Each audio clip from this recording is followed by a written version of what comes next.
Bonjour et bienvenue dans cette nouvelle séance de conception destinée aux élèves de 2e STM, partie conception. Donc dans cette nouvelle séance, on va essayer d'aborder et de traiter les compétences transversales suivantes. Donc comme d'habitude, on donne les compétences transversales, comme ça, vous pouvez voir quelles sont les parties du programme qu'on va traiter. Première compétence transversale attendue, identifier les caractéristiques scientifiques ou technologiques du problème, tirer des conclusions, identifier les différentes pièces, les matériaux et les types de liaison, utiliser des informations scientifiques et technologiques provenant de diverses sources. Pour ce faire, on va essayer d'aborder le système qu'on a déjà traité la séance dernière, donc l'alimentation du tramway. Et un rappel est nécessaire pour les élèves qui n'étaient pas avec nous la séance dernière. Présentation du système. Donc, comme j'ai expliqué la séance dernière, le tramway est alimenté à partir de plusieurs modes d'alimentation. On peut avoir soit l'alimentation par une ligne aérienne, soit une alimentation par le sol. Parmi les modes d'alimentation les plus utilisés, on citera le mode ligne aérienne de contact, qu'on appelle le mode LAC, le mode alimentation par le sol, APS, et le mode alimentation par un dispositif embarqué qu'on appelle le mode ADE. On va commencer par expliquer, pour les élèves qui n'étaient pas avec nous la séance dernière, on va essayer d'expliquer mode ligne aérienne. On va commencer par le mode ligne aérienne de contact. Donc, le moteur est alimenté en 750 volts par un câble suspendu. La connexion au câble se fait par l'intermédiaire d'un pantographe. Le retour du courant se fait par les rails de roulement à 0 volts. On voit dans cette photo un pantographe et sa liaison avec la ligne aérienne de contact. Voilà un schéma qui explique l'ensemble des éléments qui entrent dans la ligne aérienne de contact.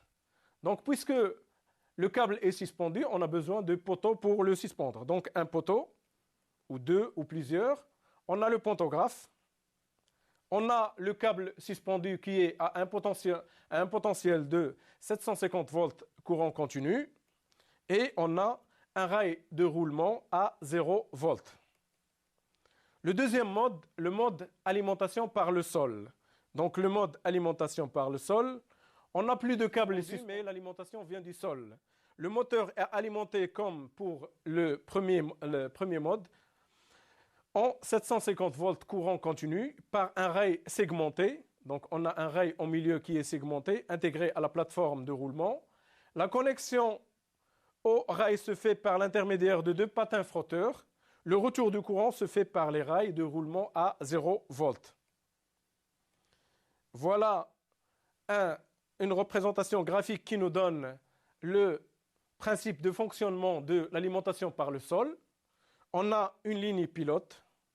On a des antennes qui permettent de commander le coffret d'alimentation qu'on va voir par la suite. Et on a les frotteurs qui permettent, après un contact, d'avoir la liaison électrique avec le rail segmenté. Donc, on a enfin un coffret d'alimentation qui permet d'alimenter les segments au fur et à mesure que la rame s'y approche.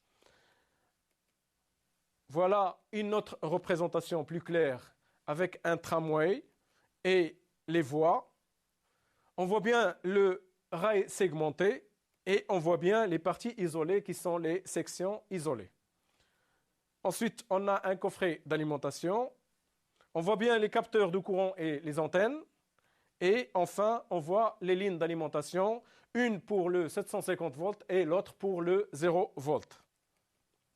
Le courant est capté par l'intermédiaire de deux patins frotteurs situés au milieu de la rame. Le principe d'alimentation d'un véhicule en énergie est illustré par la figure 4 qu'on va voir maintenant. Donc la figure 4, on voit bien les deux rails d'alimentation, les rails classiques qui ne sont pas les rails d'alimentation, pardon, les rails de roulement qui sont à 0 volts et le rail d'alimentation segmenté qui est au milieu. Donc, les deux rails sont à 0 volts et le rail segmenté, il est à 750 volts. On voit bien la rame et on voit le moteur qui est alimenté en 750 volts. Donc, on voit les roues du véhicule. Les segments qui sont à l'extérieur de la rame doivent être à 0 volts, ils sont en noir. Les autres qui sont au milieu de la rame, qui sont en dessous de la rame, sont à 750 volts. Donc à plus volts, plus alimentation en 750 volts. On voit bien les frotteurs. Voilà, donc c'est un petit rappel pour les élèves qui n'étaient pas avec nous la séance dernière. Maintenant, on va essayer d'aborder la situation d'évaluation qu'on va traiter aujourd'hui. Situation d'évaluation. L'équipe dont vous faites partie devra valider les solutions techniques retenues en référence à un cahier de charges fonctionnel afin de garantir, donc on a toujours les mêmes problèmes, la protection électrique des personnes et le captage optimal du courant par le patin. Pour cela, on vous demande de réaliser les tâches suivantes. Tâche 1. Lors de la phase de relevage du bras 9, la rentrée de la tige du vérin 3 provoque la rotation du levier 8 jusqu'au contact entre le galet 5 et le bras 9, entraînant ainsi la remontée du patin 7. On va voir sur le schéma. Donc on voit le dessin, puis le schéma. Donc on voit bien et on voit plus clair là. Lorsque le vérin sort, il permet de libérer, donc par rotation de la pièce 8, comme on voit sur le schéma, de libérer le bras 9 et qui fait descendre le patin frotteur à l'aide des deux ressorts. Donc les deux ressorts tirent sur l'axe C, l'axe 6, et on a le patin frotteur qui descend. Lorsqu'on fait entrer la tige du vérin, le bras 8 est pivoté vers le haut. Et on a la pièce 5 qui est le galet, qui vient en contact avec le bras 9 et permet de relever le patin en haut. Donc on voit bien le fonctionnement là. On vous demande de définir la solution constructive assurant la liaison entre le galet 5 et le levier de levage, le bras de levage ou le levier de levage 8. Donc la liaison entre le galet 5 et le levier de levage 8. On revient au schéma pour voir le galet 5 et le bras de levage ou bien le levier de levage 8. On a une liaison pivot, on vous demande de la définir à partir d'une solution constructive. Donc on revient à la question. Définir une solution constructive assurant la liaison entre le galet 5 et le levier de levage 8 en définissant les caractéristiques de la liaison pivot. Donc on va commencer avant de faire la conception. On va essayer de définir les caractéristiques de la liaison pivot entre le galet 5 et le levier de levage 8. Pour ce faire, on va demander de définir les caractéristiques de la liaison pivot qu'on a. Est-ce que c'est une liaison complète ou partielle? Est-ce que c'est une liaison rigide ou élastique? Ou bien une liaison permanente ou démontable? Donc à vous de choisir entre complète, partielle, une des deux, rigide ou élastique, permanente ou démontable. Donc j'espère que vous avez répondu à cette question. On va essayer de voir ensemble la bonne réponse, donc la correction. Corriger. Donc pour la liaison levier et galet, la liaison est complète. Donc c'est une liaison complète. C'est une liaison partielle, elle n'est pas complète. Si c'était une liaison complète, on n'aura pas de possibilité de rotation. Or, ici, on a une liaison pivot. Et une liaison pivot, c'est une liaison partielle. C'est une liaison rigide, parce qu'il n'y a pas d'élément déformable. Et c'est une liaison démontable et n'est pas permanente. J'espère que vous avez répondu à ces 3 questions. On va passer à la conception. Donc, on vous demande de proposer un croquis pour la liaison entre le galet 5 et le levier de levage 8. On fera l'hypothèse d'un chargement radial du galet 5 et on recherchera une solution économique. Voilà le dessin qu'on veut compléter. Donc, il manque des choses au niveau de la conception. Je vous demande de la compléter. Voilà. Donc, on va essayer de voir le corrigé ensemble. Donc, à l'intérieur, on doit avoir une conception d'un galaison entre les éléments qui sont le roulement et le galet. Donc, on voit bien ici notre axe, qui peut être une goupille ou un axe, avec un épaulement en haut, comme vous pouvez le remarquer, et une fente ou une gorge en bas. Cette gorge-là va recevoir l'élément qui permettra l'immobilisation ou la mise en position axiale. Donc, vous pouvez remarquer qu'on a mis à l'intérieur une pièce qui permet de réduire le jeu, et à l'extérieur, on a utilisé ce qu'on appelle un anneau élastique que vous avez l'habitude d'avoir. Donc là, notre conception est complète. On va passer à d'autres réponses, d'autres questions. Donc, on vous demande d'ajouter les conditions fonctionnelles, jeu et ajustement, permettant de compléter la définition de votre solution. Donc, on revient à notre solution et on vous demande de nous donner les ajustements et les jeux concernant cette solution. Qu'est-ce qu'on doit avoir comme ajustement entre l'axe et la pièce hachurée? Ensuite, entre l'axe et le roulement, et entre l'axe et la pièce noircie. Donc, j'espère que vous avez pu remarquer que pour avoir une liaison pivot, on doit avoir des ajustements qui permettent des jeux. Donc, la première liaison, on va voir la solution maintenant. Donc, le premier ajustement doit être glissant. Donc, il doit être avec jeu pour permettre la rotation du galet par rapport à son axe. Ensuite, entre le roulement et le galet et l'axe du galet, on doit avoir un autre ajustement glissant. Et en haut, on doit avoir un autre ajustement glissant. Donc voilà pour ce qui concerne les ajustements. On peut les chiffrer, on peut prendre des valeurs à partir du guide, si on veut. Donc on a des tableaux qu'on a déjà vus pendant les cours et qui permettent de choisir des ajustements